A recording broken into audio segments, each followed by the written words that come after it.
What's up, folks? This is Justin from Books, Bricks, and Boards, and today is going to be my session 1 in my Worlds Without Number in the Isle of Avelonia campaign. So this is set to be a 6-month series with 1 session per month. Everything I'm using here is available for free. You can get Worlds Without Number for free on DriveThruRPG. You can get the Isle of Avelonia by emailing me at the email address at the beginning of the video. I guess I did lie. The One Page Mythic emulator, I think it costs like $2. So for $2 you can play this game along with me. I am going to be putting out some polls after sessions to kind of see where the campaign should head. But without any more said, let's get over the table. Just for some housekeeping before we get started, I thought I would share the newest character. This was voted on by the channel subs. We created a third character to go along with the group, and that was Nozenra, which is actually going to go by the nickname Ra. Ra is a mage adventurer, and he is a high mage healer. So he's a bit of a cleric, a bit of a wizard. We went with, for our 2 spells, the Winds of Final Repose and the Ward Pact Invocation. The Winds of Final Repose are going to be similar to Sleep, and the Ward Pact Invocation is going to be a protective spell that prevents damage. I thought that went along with the backstory of him gaining his wizardly abilities at Chapeltown.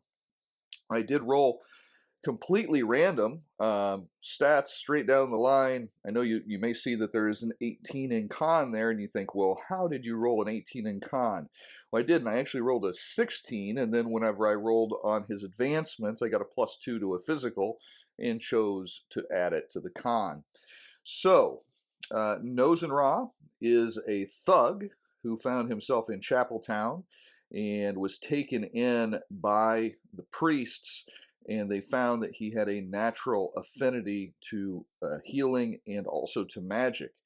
He has a very curious stamina about him that is almost as if he were chosen, and that is reflected in his vital furnace art in the healer sphere.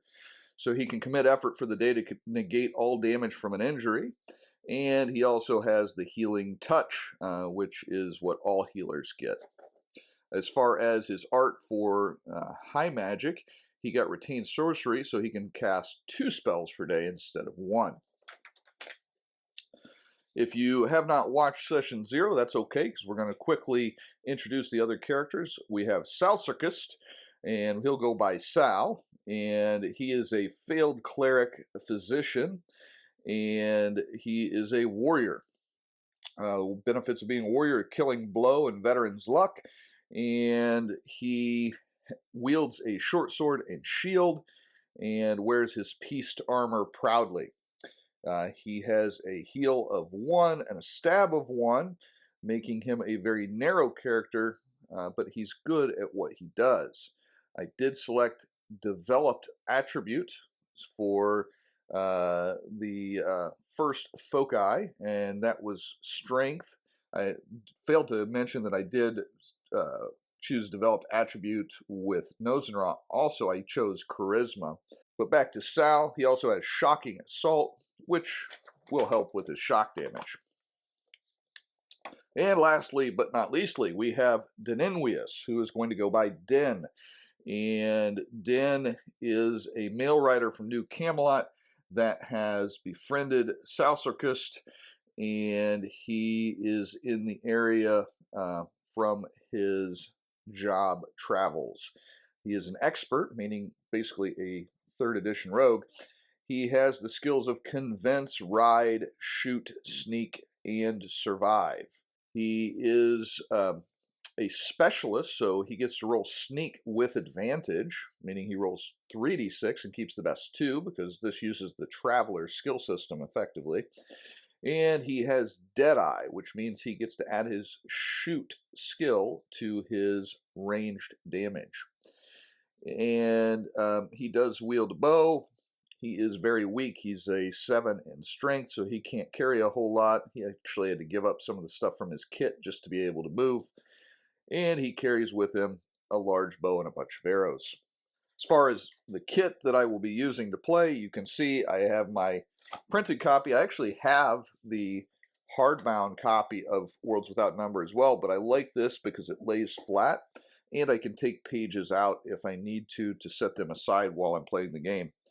I also have the One Page Mythic, and on the back I have name generators from Stars Without Number, which is free. So if you go on DriveThruRPG and look up Stars Without Number, you can get a free version of that, and it has these wonderful name generators for different languages. From the Worlds Without Number book, which you can get free from DriveThruRPG, I have the rules on instinct checks in case I need an idea of what enemies might be doing. This is perhaps my favorite thing about all of the Kevin Crawford role-playing games. He always does a system quick reference sheet. So just one page, I have all of the basic rules that I need to know to play the game. And then on the back, I have his wonderfully simplified monster manual. You look through here, you might not feel like there are a lot of enemies available, but from these very vague templates, you can have pretty well any monster that you need just by adding a couple of features to them. Very much like this. I have the one roll monstrous context, also from Worlds Without Number. I can do a die drop and see where the monsters are at, what they're doing, what their motivations are, so on and so forth. And I have instinctive actions here. I have a couple of pages of random NPC types, also from Worlds Without Number. And I have appearances and mannerisms on this side, which will allow me to flesh out some NPCs a little bit. And burning ambitions on this side, so I can kind of get an idea of where they want to take this adventure. Before the game started, I made a few rolls to provide some context to where we are at. This is going to be a little bit of a cautionary tale for you if you're using Worlds Without Number. There are contextual tables for just about every possible situation within this book. And you can quickly find yourself going down the rabbit hole if you just keep following where that trail leads. So my suggestion is to use them whenever you get stuck and you need a little bit of a nudge, but don't continuously follow them to the conclusion that they lead you, because then you actually end up playing a contextual generator and not an RPG. That being said, I did go down the rabbit hole myself to get us started a little bit and made several rolls on different tables, and if you want to follow along, I will tell you where those rolls came from. First off, I rolled on the rural village tables, and some of the aspects I already knew because I did create this world, but I did roll on a few of the different contextual generators, and I rolled that a youth who wants out, a social outcast who can't ask locals for help. And I thought, I just rolled a thug that is taken in by the priest. Maybe it's somebody he knew. And then I rolled a socially marginal family suspected of crimes. That kind of supported what I had said just before. And then lastly, on that page on our table on 149, I rolled large amounts of produce or local products. So I was thinking possibly the crime could have involved stealing of grain or the harvest food for this marginal family, possibly.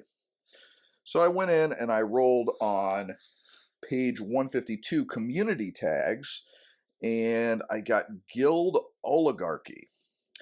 And this kind of supported what I had built into the setting.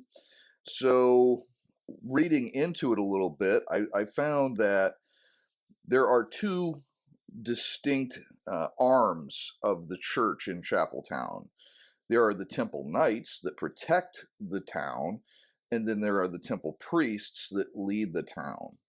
And I think the temple knights are kind of trying to wrest control from the temple priests, being that they're the ones that take all the risks and the losses. I think the temple priests are who we are siding with because our characters have a distinctly priestly background. The knights and priesthood need each other is the challenge. So the priests are the ones that have the business wherewithal and the connections with New Camelot that keep trade going and facilitating communication between the different communities. And as I said, the knights keep them protected. The thing in this was a priceless relic missing. And this led me back to my previous table I rolled on. I thought, well, maybe that's what has been the crime, is that there's a priceless relic from the Chapeltown that the marginal family is suspected of stealing. And then the places, I added barracks, which are gaining wealth. I think the knights have come into some additional resources that is not on its face explained, and the priests' quarters are getting more shabby by the day. Then I went into the religious court table on page 171 of Worlds Without Number, and I rolled that there was it is old and greatly honored, and there is a major figure who is a gifted healer. That's going to be the head priest. There is a minor figure who's going to be the head of the temple guard. I rolled on that there was a vital item that has been lost, which points back to what I rolled on the Guild Oligarchy table as well. And I rolled that there was a holy demagogue preaching against the church, and that the source of the church's power here is that they are believed to be able to produce miracles. Chapeltown is kind of the center of old religion in the Isle of Avelonia. And then I rolled a couple more tags for the religious court, and the tags I rolled were on page 172, an inept ruler focused on salvation, not leadership, and new opportunity. And I think, and this could be changed based upon the oracle, but I think that could be a growing alliance between the mercenaries from Crander's Keep and the Temple Knights, and maybe that's where their money is coming from. I also did use the fractal seeds generator, and it did confirm a lot of what my previous table rolls had given me. This is on page 381 of the Worlds Without Number book. I rolled fractal seeds 19. An enemy has forced a friend into service, but the friend has learned how to obtain a thing. Now, based upon the other rolls that I made earlier, I think the friend that was forced into service actually was Nozen Ra, and he is the marginal family that is accused of a crime. And I think that the ones that forced him into service were a particular wing of the Temple Knights that are working on behalf of the folks from Crander's Keep, and they tricked him into stealing a relic, and now they are framing him for that crime. He was duped. And that is where we're going to start our adventure. So we are in Chapeltown here in the lower central part of the Isle of Avelonia. We are not too far from New Camelot, and Crander's Keep is very close to us. Crander's Keep is home to a group of very powerful mercenaries. They would be more of a threat, except for the fact that the Thrackhold barbarians are also not too far away, so having the keep there will keep Thrackhold from expanding their borders. Now, with Ra, Din, and Sal, they are in the middle of town, and we find that Ra is being accosted by some temple knights, some of the seedier sort, and that they have tied him up, and they are looking to hang him. And at that time, Ra begins to wriggle free from his bindings, and perhaps the temple knights have been drinking a little too much, and the bindings aren't as tight as they thought. And he begins to recite some incantations. Magic is quite rare in the Isle of Avelonia outside of a few areas. And so he casts the winds of final repose, and the guards that have taken him hostage begin to fall into a slumber. And with that, I'm going to grab my dice. I think from their previous interactions, all three of these folks are pretty familiar with each other and friendly with each other. And so this is going to be all very shocking and sudden for the group. I think that as the guards start to fall into their slumber, I wonder, are there many onlookers around? Chapeltown's very small except for travelers coming through. So I'm going to say that it's 50-50 whether there are any others in the area that are seeing this besides Sal and Den. So let's roll on the Mythic. And I got a 46 on a 50-50. Oh, yes, there are some others around. Are the others around travelers? And I'm going to say that's likely.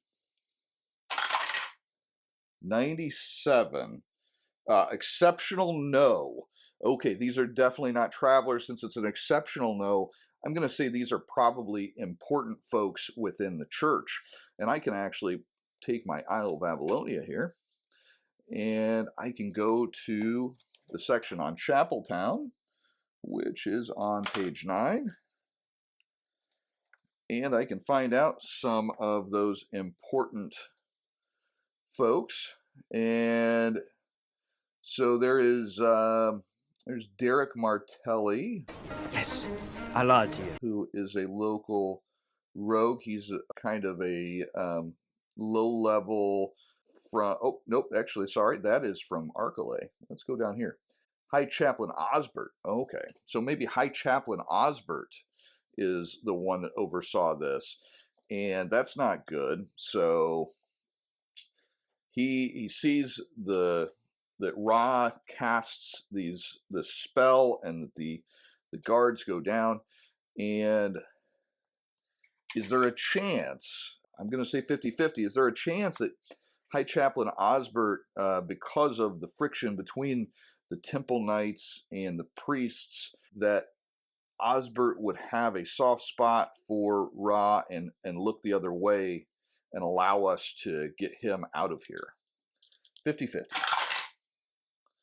And I got a 19 on a 50-50. Yes, Osbert, despite his station and the kind of the duties of his role, he sees an injustice here, and he is going to allow Sal and Din to get Ra out of here. And so I think that with Sal and Din, they are going to head out of town just to the actually we'll go to the east, just to avoid possible entanglements with the folks from Crander's Keep. So we head out east, we get out of town, and we are going to ask Ra, what's going on here? What happened? Why are you being accused of stealing this thing? And what is this thing? Let's roll 2 descriptors on this. 70. So 70 is old. Well, obviously, it's a relic. It's old. And 75, it's powerful. Okay, we'll keep going. Let's roll an action on that. It's a powerful competition. Okay, so I think this is enough of a description to know what this is. And I think that this old powerful competition item, I think that it is a piece of Arthur's lance. I think that Arthur, when he was king, and this whole setting is based around the legacy of Arthur and his eventual return is what they are desiring. And I think that a piece of Arthur's lance would be seen as a great relic in the Isle of Avelonia. And I think that they would view this as having power, and they probably view all of the different smaller relics as holding some of the key to the miracles that they can perform. And so I guess I need to know where he thinks this relic is. And so let's roll an action on that. So 41, environment, descriptor, 49, large. Okay, let's go another descriptor. 02, artificial, large artificial environment. Okay, so I think that that is actually going to be New Camelot. So perhaps those that took the piece of the lance, the jousting lance, are making their way to New Camelot to sell it. And so if we could catch up to them, we could clear Ra's name, and we could get back the relic for Chapeltown. So I think that my characters are going to make very hastily for the road to New Camelot, and they are going to roll a survival roll to try to make good time on their travels. And we have two characters with the survival skill. We've got Nozenra and Dinenwius. And I think that we're going to go ahead and just let Dinenwius lead this. He is, after all, the post rider. And I'm going to give him a +1 on this roll because he knows these routes so well. And a difficulty of, we'll say, 8, and we will use his wisdom. So +2 overall. So he got a 6 +2, 8. All right, he has been successful. So they avoid any areas that could have slowed them down on the trip back, and they catch up to the thieves. And how many of them are there? Maybe we should have asked Ra that before we hastily chased after them. So is this just a small cadre trying to be inconspicuous? I think that is likely. So I rolled on likely. 55, the answer is going to be yes. It's a small cadre. And I think a small cadre would be a D4. So we'll see how many are there. And I rolled 3. Hey, perfect. So there's 3 of us, 3 of them. Gonna be a good matchup potentially. Now would be as good a time as any to mention that when Ra used his spell earlier, he did not commit effort to his art of retained sorcery, so he is out of sorcery spells. So he is basically just going to be a healer in this encounter, but that's okay. I've got Ra marked with the green base. We have Den marked with the orange base, and then we have Sal marked with the red base. And we're going to say that these guys used an old shortcut that Din knew of to get up ahead of the group that they were pursuing, and that is where we are going to meet. and I'm going to attempt to parlay, and Denenius has the skill Convince. So he is going to attempt to convince the group that they need to just rethink their tact, and they need to give up the item. And I think this is very unlikely to work, but we've got to try. So we're going to say this is a difficulty of 10.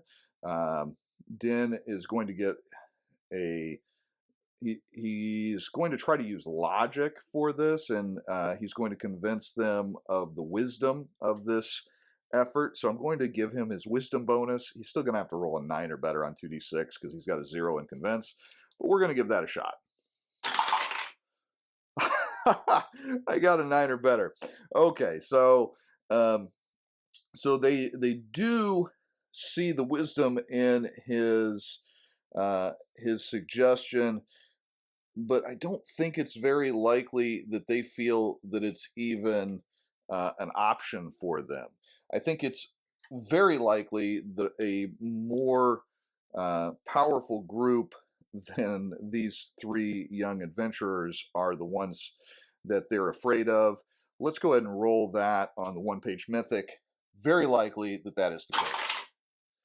72 on very likely. Yes. Okay. Yeah, they're more afraid of their masters than they are us, but they do see that they would rather not have this combat. So to me, since I got a success with the convince roll, but I don't like where that would lead the story to just say that, well, okay, there's just no encounter. I think what that means is that these are not particularly strong combatants. I think these are very run-of-the-mill soldiers. They don't have a lot of competency to them.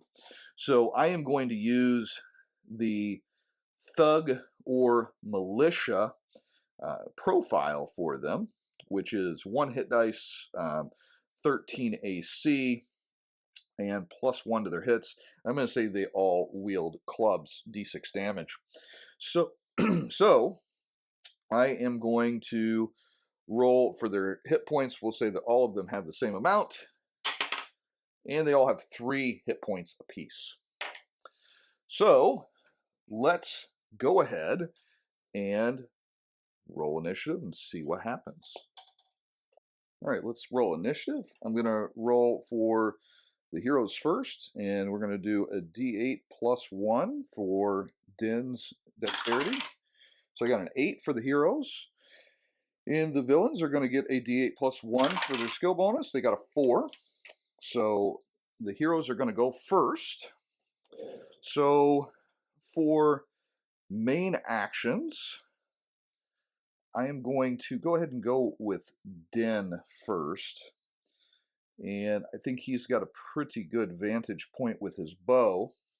Hopefully I can just shoot one of these guys and they will rethink their ways and maybe have to roll a morale check. So we're going to go ahead and roll an attack with Din. He gets a +2 to hit with his longbow. I rolled an 18, so he got a 20. That definitely hits their 13. He has a d8 +1 damage. He gets +1 for his dexterity mod. And I rolled a 7, which comes to an 8. So yeah, I pick off this guy immediately, and he's got a mortal wound. So I think that for Sal's maneuver, he is going to move up, and he is going to make an attempt to convince them that they need to give up their efforts to move past the group. He is not skilled in convince, so he's going to take a -1 to this roll, and I think this is going to be an 8 for difficulty. So I need to roll a 9 or better. And I got an 8. I almost got it, but not quite. Again, these guys are very much afraid of their leaders, and they know what they must do. So then I am going to go ahead and move up with Ra. He's going to come over here, and he's going to prepare his art of the healer's touch, and he is going to be ready to heal Sal if necessary. These guys are going to charge in, both attacking Sal. They get a +1 to their attacks. Sal is an AC 15, so they need to get a 14 or better. Since they are charging, they do get a bonus to that. They're each going to get a +2 to hit, but a -2 to their AC. So instead of needing a 14, they only need a 12. So the first one rolls.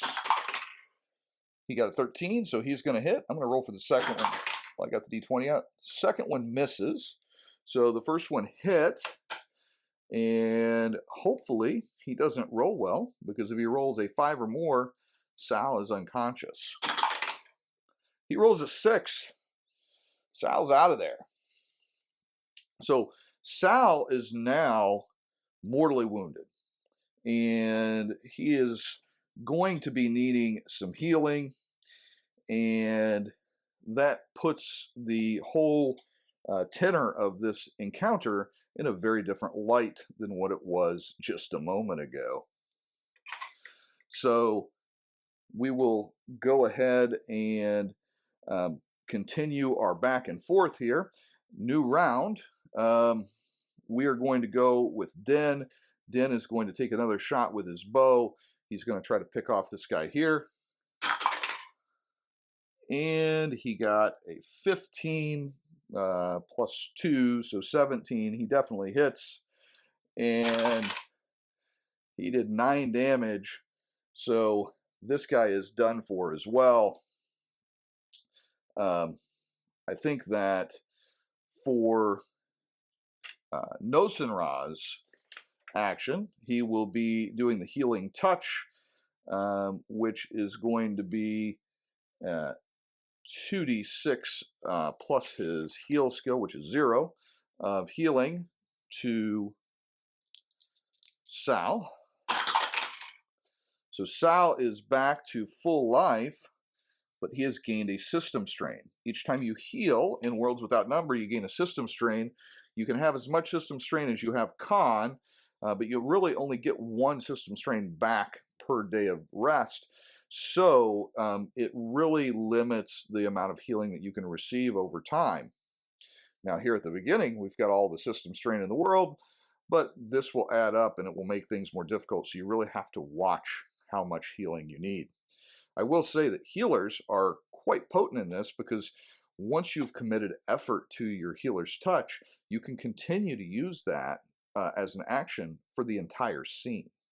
So after the healer's touch has been cast, then this guy, I'm going to roll a morale check for him. I'm going to say he has a morale of 7. If he does not roll a pardon me.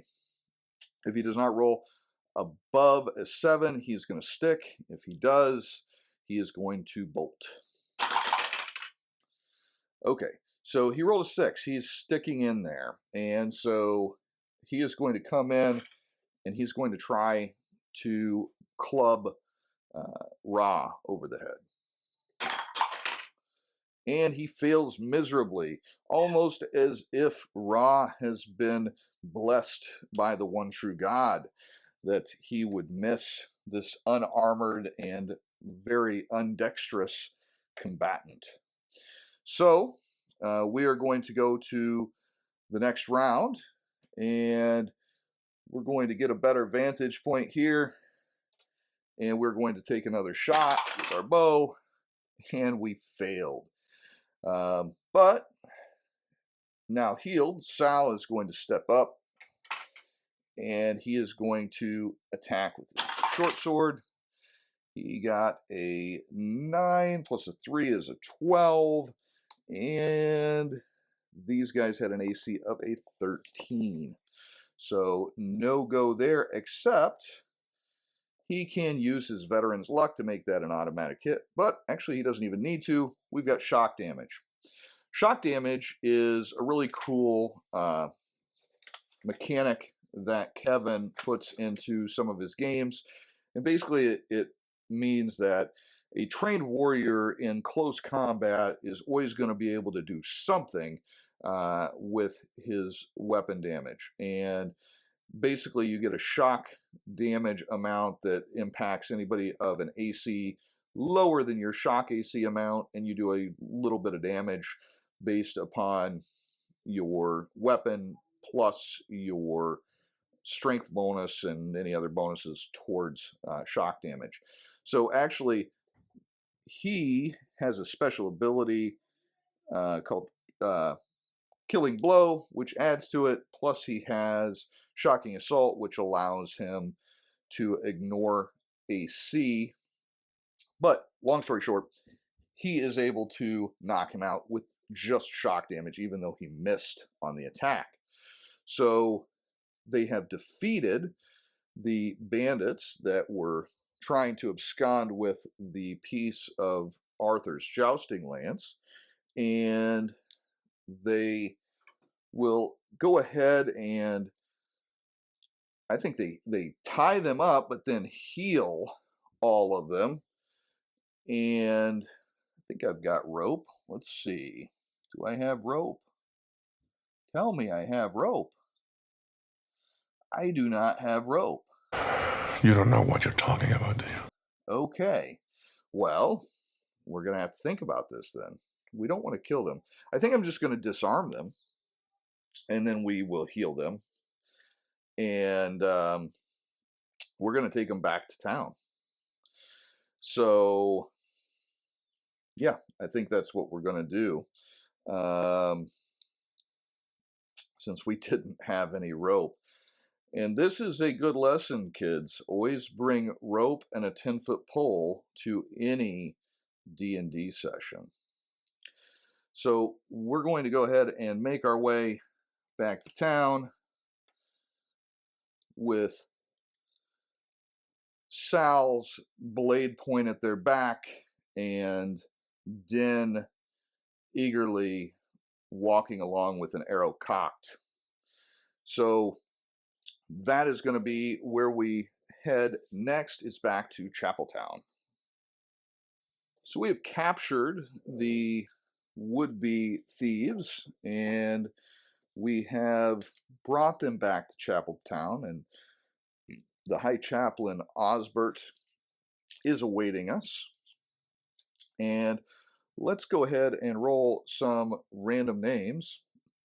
The chaplain's assistant is going to need a name. So let's go ahead and roll on the random name generator. And he is going to be Colin. And he is Colin Chapman. So good English name. And I'm going to ask, do the chaplain or Colin recognize any of these thieves here? And I think that we're going to give that a 50-50. 72. So no, they do not recognize any of these. So they're probably not actually directly related to the Temple Knights. Somebody wanted them to appear to be. I did roll sometimes on the oracular adventure adjustments, and affirmation, I rolled a 1. It's actually the opposite. So it is not actually the Temple Knights that have done this. Maybe the folks from Crander's Keep wanted to make it look that way because they know about the tension between the knights and the priests. And so the boy is not the thief either. And so then I rolled a twist, which was An NPC dies naturally at the worst time. Ah, I think I know how this goes. I think that one of these thieves has a poison dagger that was hidden on him that we didn't see. And he actually makes his way over to the priest, feigning that he wants forgiveness, and he stabs the priest and poisons him, and he's going to be dying. I rolled for a theme, duty, and grim obligation. So I guess that puts Colin in the awkward position of fulfilling the duty of taking over the duties of the chief priest during this time of friction between the priesthood and the knights.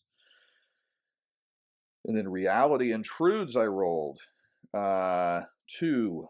Someone isn't as good as they think they are. I think this is Colin. I think Colin, he thought he had many years to train under High Chaplain Osbert, and now he is going to have to take over. And then I rolled NPC change. I'm going to change this to PC change. I think that I rolled that the NPC is strangely capable. I think that Colin is going to see that Ra is incredibly capable as a healer and as a magician, and as such is going to officially make Ra part of the priesthood. And then for an event, I rolled calamitously bad weather. So this thief, feigning his desire for forgiveness, produces a hidden blade and stabs Osbert with the blade, killing him due to a poison. And I think that I'm not even going to roll the combat. These guys are unarmed. They're all at 1 hit point. We dispatch the thieves, but we still need to know who is behind the attempted theft of the piece of the jousting lance. And we need to establish some sort of a credibility for Colin's new position as the new High Chaplain. And I think that we want to roll action and description to see how Chapeltown is going to react to this. 20. Action. Conclude. 21. Description. Dirty. So I think the town concludes that Colin was in on this. I think that conclude dirty means that they have already made up their minds, at least some of them, that he's in on it. And I think it would be ironic if it was the knights that supported him and not the priestly caste. I really like that. I'm going to go with very likely on that. Is it the knights that support Colin's claim and that he is not responsible for Osbert's death?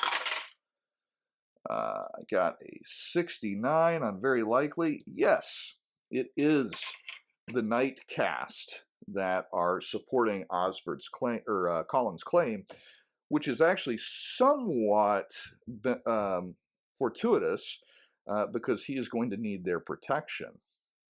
So we return the piece of the jousting lance to the High Town, or the Chapeltown High Temple, and we establish ourselves as kind of confidants of Colin, because we were actually there, and we somewhat feel a little bit responsible for the death of Osbert, because we brought these men back to him, even though that is what the priest would have wanted. He wouldn't want us to wantonly kill thieves. You want them to have a chance at salvation.